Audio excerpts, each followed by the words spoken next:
할렐루야. 3월 22일 주일 매일 성경 묵상 말씀입니다. 오늘 말씀은 요한복음 15장 1절에서 17절의 말씀입니다.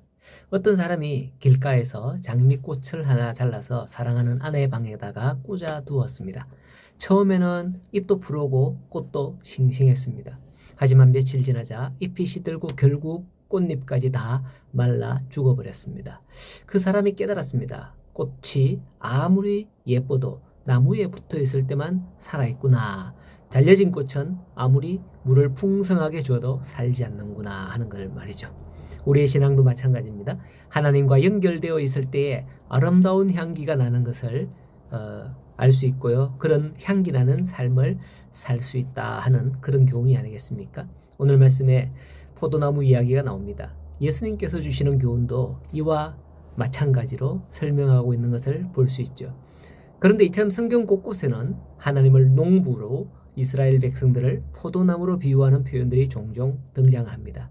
참으로 구약 이스라엘 백성들은 하나님께서 심으신 포도나무와 같았던 것입니다. 하지만 구약의 백성들은 하나님의 기대와는 달리 좋은 포도를 맺지 못하는 들포도였다고 표현되는 경우가 대부분이었습니다. 여러분, 농부가 포도나무를 심는 목적이 무엇입니까? 그것으로 집을 짓거나 조경수로 사용하기 위함입니까? 아닙니다. 포도나무는 좋은 제목이나 조경수로 사용할 수 없는 볼품없는 나무입니다. 포도나무를 가꾸지 않고 그냥 내버려두면 마치 등굴나무나 아니면 등나무 아시죠? 삐삐 돌아가면서 이렇게 자라는 그런 줄기처럼 그렇기 때문에 나무를 재질로 사용할 수 없는 그런 나무인 겁니다. 이렇게 포도나무 자체로는 볼품없지만 그 나무가 낳는 열매만큼은 기가 막힙니다. 요즘은 커피가 전 세계적으로 각광을 받고 있습니다만은 사실 그 커피 나무보다도 원래 포도나무에서 열리는 열매는 훨씬 더 오래전 옛날부터 각광을 받고 있었습니다. 포도 열매는 사람들에게 기쁨과 행복을 가져다 주었기 때문이죠. 그렇기 때문에 성경에서 종종 이스라엘을 이와 같은 포도나무로 비유하는 것이었습니다. 하지만 그들은 하나님의 기대를 저버리고 열매를 맺지 못하는 그런 나무가 되어버렸던 겁니다. 오히려 하나님이 싫어하시는 우상숭배, 외식, 이런 형식주의와 같은 들포도만을 맺었던 것이죠. 그래서 농부이신 하나님은 그들을 포도원에서 제하여 버리셨던 거예요. 그리고 한 새로운 포도나무를 심으셨습니다. 그 포도나무가 바로 예수님이신 겁니다. 하지만 그 누가 봐도 그 나무는 너무나 초라했기 때문에 원래 포도나무 그랬다 그랬잖아요. 너무나 초라하고 그렇기 때문에 볼품없고 이렇기 때문에 무시당하기 일쑤였습니다.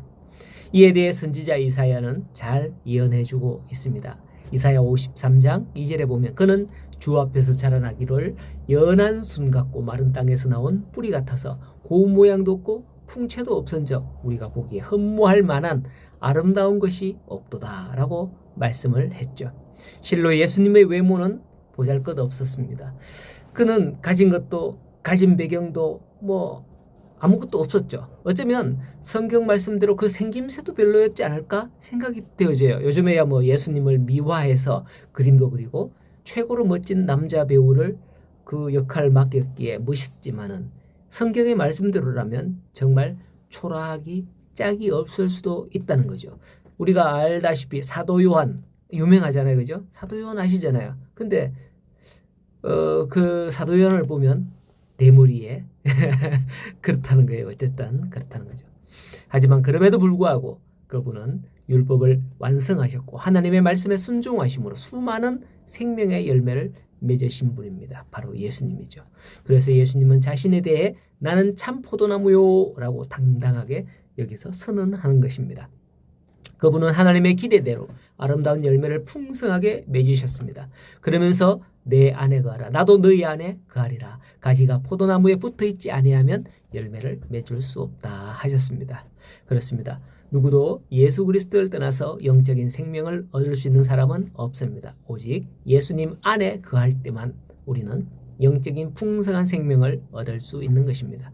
그 생명의 열매를 맺는 것입니다. 예수님께서는 이러한 열매를 맺기 위하여 우리를 택하여 세웠다고 16절에 또한 말씀을 하시죠. 오늘도 주님 안에 있어서 아름다운 열매를 맺는 귀한 성도님들 되시기를 간절히 소원하고 축복합니다. 행복한 주일 되십시오.